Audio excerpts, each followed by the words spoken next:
ஏங்க ரீசெண்டா பாலன் த பாய் இந்த மூவி பார்த்தங்க. ஐயோ படத்தை பத்தி என்ன சொல்றேன்னு சத்தியமா தெரியலங்க. வேற லெவல் படங்க. இந்த மலையாளத்துக்காரங்க எப்படி அந்த மாதிரி படத்தை எடுக்கிறாங்கன்னு தெரியல. இந்த படத்தை யார் டைரக்ஷன் பண்ணிருக்காருன்னு பாத்தீங்கன்னா மஞ்சுமல் பாய்ஸோட டைரக்டர் தான் இந்த படத்தை டைரக்ஷன் பண்ணிருக்காரு. ஐயோ அந்த ஸ்கிரீன் பிளே எல்லாம் பாத்தீங்கன்னா சும்மா தரமா இருக்கும். கொஞ்சம் கூட யுகிக்க முடியாத அளவுக்கு அந்த படம் எல்லாம் வேற லெவலா இருக்குங்க. படத்தோட ஆன்லைன் பாக்கிறதுக்கு முன்னாடி உங்களுக்கும் மூவிஸ் ரிலேட்டடா வீடியோஸ் பிடிக்கணும், மறக்காம நம்ம சேனலை ஃபாலோ பண்ணிக்கிங்க. வாங்க படத்துக்குள்ள போலாம். படத்தோட ஆரம்பத்துல என்ன பண்றாங்கன்னா, நம்ம படத்தோட ஹீரோயினையும் அவங்களோட புள்ளையும் ஜெயில இருந்து வெளியே வர மாதிரி காட்டுறாங்க. அவங்க ஜெயில இருந்து வெளியே வந்துட்டு கிடைக்கிற வேலையெல்லாம் செய்யறாங்க. கிடைக்கிற வேலை செய்யறப்பெல்லாம் அவங்க கூட யாருன்னா உறவு கொண்டாட ட்ரை பண்ணாங்கன்னா அந்த வேலையை விட்டுட்டு அடுத்த வேலைக்கு தேடி போயிடுவாங்க. இப்படி இவங்க அடுத்த வேலைக்கு தேடிட்டு போறப்போ அவங்க பையன் அவங்க அம்மா பார்த்து ஒரு வார்த்தை கேட்கறான்.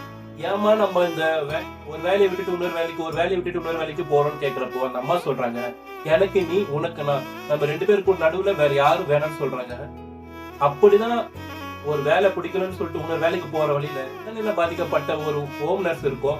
அந்த ஹோம் நர்ஸ்க்கு சாப்பாடு கொடுக்கலான்னு நம்ம படத்தோட ஹீரோயின் என்ன பண்ணுவாங்க, ஒரு பண்ணு எடுத்து கொடுப்பாங்க. அப்படி பண்ணு கொடுக்குற நேரத்துல தான் பொண்ணோட ஒரு பேக்கை பார்ப்பாங்க. அந்த பேக்ல ஒரு நோட்டீஸ் பண்ணுவாங்க, ஐடி கார்டு மாதிரி போட்டு அதுல ஹோம் கேர் நர்ஸ்ன்னு இருக்கும்.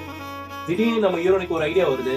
என்னன்னு பாத்தீங்கன்னா, நம்ம ஏன் ஹோம் கேர் நர்ஸா போக கூடாதுன்னு சொல்லிட்டு டக்குனு நியூஸ் பேப்பர் எடுக்கிறா. ஹோம் கேர் நர்ஸ்க்கு எங்க வேகன்சி இருக்குன்னு பார்த்து டக்குன்னு கால் பண்ணி ஒர்க் இருக்கான்னு கேக்குறா. அவங்களும் ஒர்க் இருக்கு, தனியா ஒரு பாட்டியம்மா இருக்காங்க, அவங்கள பாத்துக்கணும்னு சொல்றாங்க. அந்த பாட்டியம்மா பாத்துக்க நம்ம ஹீரோனி போறாங்க.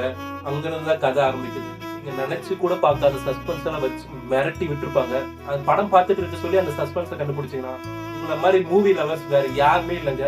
அக்யூரேட்டா யாராலையும் அந்த சஸ்பென்ஸை கண்டுபிடிக்க முடியாதுங்க. ஒன் ஆஃப் த பெஸ்ட் மலையாள மூவில சொல்லுவாங்க. மூவியோட லிங்க் வேணும்னு நினைச்சீங்கன்னா கமெண்ட்ல ஸ்மைலி எமோஜி கமெண்ட் பண்ணுங்க. உங்களுக்கு நான் டிஎம்ல லிங்க் சென்ட் பண்றேன். இதே மாதிரி மூவி ரிலேட்டட் வீடியோ பார்க்கணும்னா மறக்காம நம்ம சேனலை ஃபாலோ பண்ணிட்டு சப்போர்ட் பண்ணுங்க. மறக்காம